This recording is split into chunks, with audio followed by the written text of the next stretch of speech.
I have a question for you. Okay. When Spotify, you did Spotify, did you care when all that shit was going on with Spotify, with like the people revolting against you at Spotify? Or did you just not give a shit at all? Well, the people at Spotify weren't. There was just a couple of people that were like tech people that were upset. But so then how did that become such a big story? The real story was the medical misinformation story. That's where things got weird. And there was a lot of people that were behind that. That you know, Democratic super PACs, and there was a lot of shit. It was like very organized. But that was because of having people like Robert Malone and Peter McCullough that were telling a narrative that was contrary to what was going on in the public about vaccines and about the efficacy and about the dangers and about COVID and the actual dangers of COVID, and also alternative treatments, whether or not they were effective, whether or not the information's being suppressed. That stuff got creepy. But did you care? Is it more like, because you, from outside looking in, you had built this thing up all yourself, took a paycheck, but signed it over to Spotify. To me, that would be, I was curious what your thought process, were at any point you're like, I wish I just kept this myself. I don't need this headache. Or did? No, because I would have done the same thing and I would have been banned from YouTube. I would have been in trouble in other ways. It was a matter of like a time where talking about certain things was very taboo. And I talk about everything. And when I had access to someone like Robert Malone, who owns 9 patents on the creation of mRNA vaccine technology, and that guy who got vaccinated was telling you about a terrible cardiac event that happened to him while he got vaccinated, and then him doing the research on mRNA vaccines and the benefits as well as the adverse side effects, and as well as what the actual studies showed in terms of efficacy, that the fact that they never really showed that they could stop transmission, that they were lying about that. It's going to stop it in its tracks. There was no information about that. In fact, there was a woman in Pfizer that had to talk to the European Parliament, and they asked her, like, did you do research to see if it stopped transmission? She said no. So all they knew is that it created antibodies, and everybody wanted the pandemic to be over. And everybody wanted it, and they figured, like, this is our way out of this. And it was like, that was the narrative. Rachel Maddow was like, if you get this vaccine, you won't get COVID. Right. You won't spread COVID. The virus stops with you. We all now know that is horseshit, and that's a lie. And this guy was telling me that over a year ago. And when I started talking about that, it became a real fucking issue. But my perspective was like, look, if it's true, it's true. And the chips will fall where they may. And if the only way people are getting this information is through me, that's fucking crazy. But that's also the cross I have to bear. This is what it is. I'm talking to this guy. I'm fascinated by it personally. I want to know. I mean, and he was wildly disparaged. So was Dr. Peter McCullough, wildly disparaged. But turns out he was accurate. And as more and more information gets out over time, it will show what happened, how they were suppressed, how there was active campaigns to silence them, and how those campaigns were funded.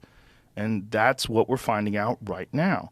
So it was an uncomfortable time for sure, especially when people like, fucking Neil Young, who I loved Neil Young.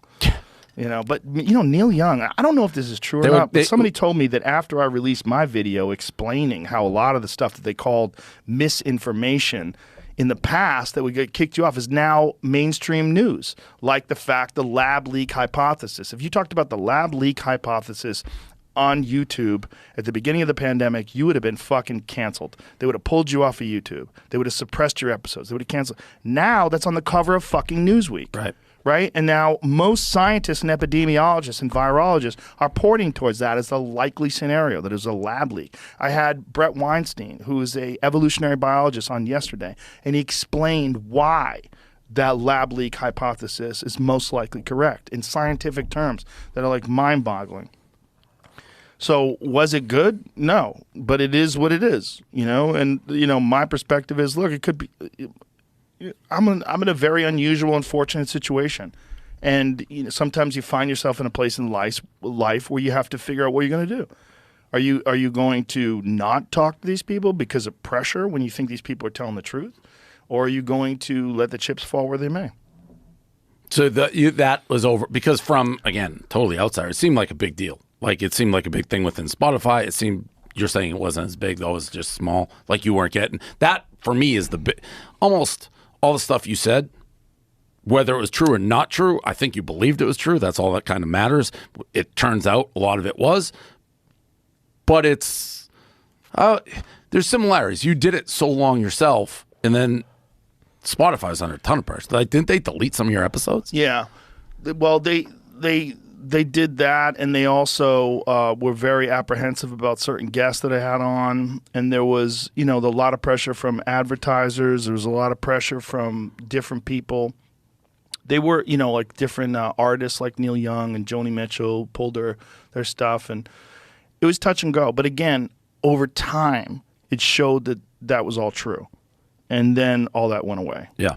And so it was the right. Now, if I was wrong, now imagine if I was wrong. And imagine, well, not even me. I shouldn't say I was wrong because I wasn't really the one who was saying these things. These things were mostly being said by experts.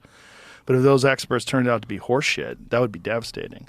Like if it did cause the death of millions of people because these guys were lying and these people didn't take something that could have saved them, and but it turns out that's not really the case. And it turns out there was alternate therapies and alternate different medications that were suppressed. Not only that, the information about simple things like vitamin D and exercise and the benefits of those things and how that was suppressed, about how obesity contributes to COVID, that was all suppressed. None of that stuff was being discussed. And I'm wearing this now. So it's just one of those things where you find out that the more things change, the more they remain the same. Pharmaceutical companies from the fucking beginning of their industry have been full of shit.